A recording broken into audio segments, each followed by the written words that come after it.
On a ces messages des téléspectateurs qui n'arrêtent pas justement de nous interpeller là-dessus. Alors c'est quand même un peu intriguant. Comment est-ce qu'en Afrique, un opposant peut gagner la présidentielle et les officines occidentales s'agitent toujours? Il y a quand même un paradoxe. Généralement, elles sont indignées lorsque le parti au pouvoir se maintient, justement. Et là, on a un opposant qui arrive à la tête du pouvoir, qui est élu. Et on a quand même de part et d'autre beaucoup d'agitation. Comment le comprendre? Justement, ça devrait attirer notre attention. Premièrement, c'est vrai que dans le contexte géopolitique, vous savez, les Occidentaux traversent des difficultés sérieuses. D'abord au niveau de la RDC, je n'ai pas besoin de revenir sur la guerre Huawei et pour les Américains, je ne sais pas quoi, la DAF de Huawei qui a arrêté au Canada sur instruction des Américains. Huawei, c'est la haute technologie. Le bon matériel qui est utilisé au niveau de la haute technologie, les technologies FinTech, même les technologies du futur, en fait, les minéraux, ça vient de la zone de RD Congo. Donc, qui contrôle la RD Congo, contrôle un certain nombre d'États africains, contrôle la FinTech. Oh, la FinTech, si vous avez écouté le dernier discours du colonel Vladimir Poutine, les technologies du futur, c'est l'intelligence artificielle.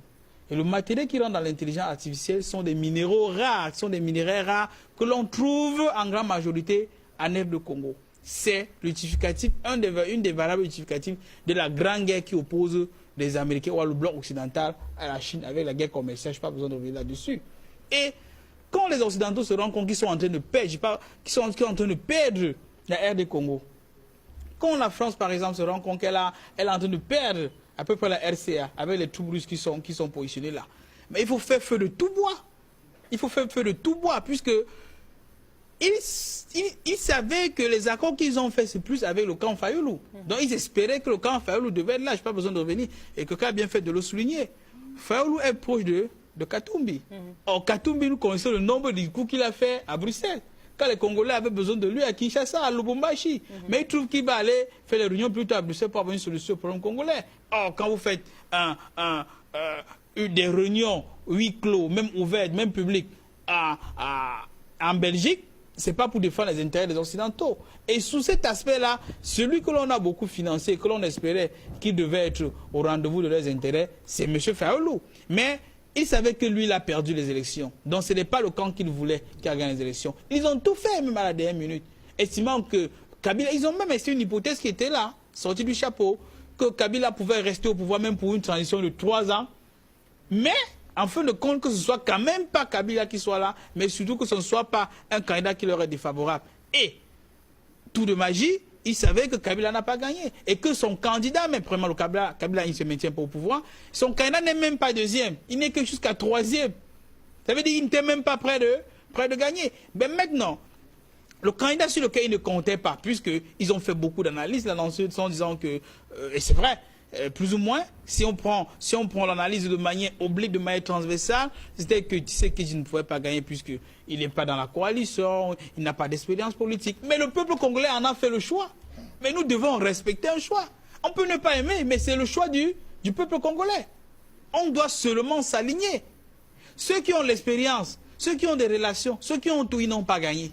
Est-ce que maintenant on va laisser la volonté du peuple, puisqu'on veut choisir ceux qui vont défendre, etc. On dit non. Mais c'est pratiquement explicatif, c'est qu'ils ont beaucoup misé sur quelqu'un qui n'a pas gagné. Et cette personne devrait, apparemment, quand on voit la main, et quelqu'un disait cela, je pense, je ne sais pas qui en a fait, je vais expliquer ça. Si vous voyez l'occidental verse beaucoup de fleurs à un leader africain, il faut faire beaucoup attention à ce leader-là. Et c'est encore là une occasion de féliciter le peuple congolais, de savoir qu'ils ont fait un choix de maturité. Ça veut dire, ils ont vu quel peut être le moins mauvais candidat et ils ont choisi, peut-être, et comme tu sais que je le disais, peut-être qu'il n'est même pas le meilleur.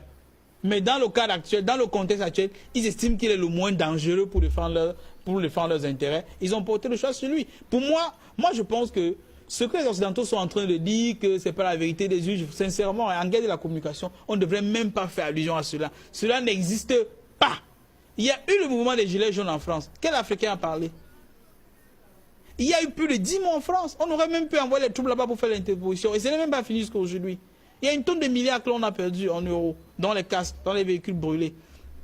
Quel leader africain a pris position? Quel ministre africain s'est interposé dans cette crise à l'intérieur de la France?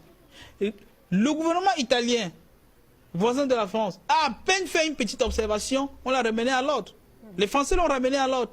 Mais les gens estiment, ils s'injectent tellement dans nos affaires qu'ils estiment même que ce sont eux qui vont choisir qui a gagné, qui n'a pas gagné. Ce sont eux qui vont décompter les voix. Ce sont eux qui vont proclamer les résultats jusqu'à ce que l'autorité habilitée à le fait en Afrique, on estime que ce n'est pas la vérité. Pour moi, hein, c'est un non-événement. On ne devrait même pas... L'avenir actuellement, c'est comment est-ce que Tshisekedi va travailler avec les personnes qui veulent bien travailler avec lui pour le bien des Congolais. Quel est le programme qu'il prévoit au niveau de RD Congo, au niveau du continent africain? Comment est-ce qu'il pense pour améliorer les conditions de vie des Congolais? Parce que beaucoup souffrent, nous les voyons tous les jours, tant au Congo que hors du Congo.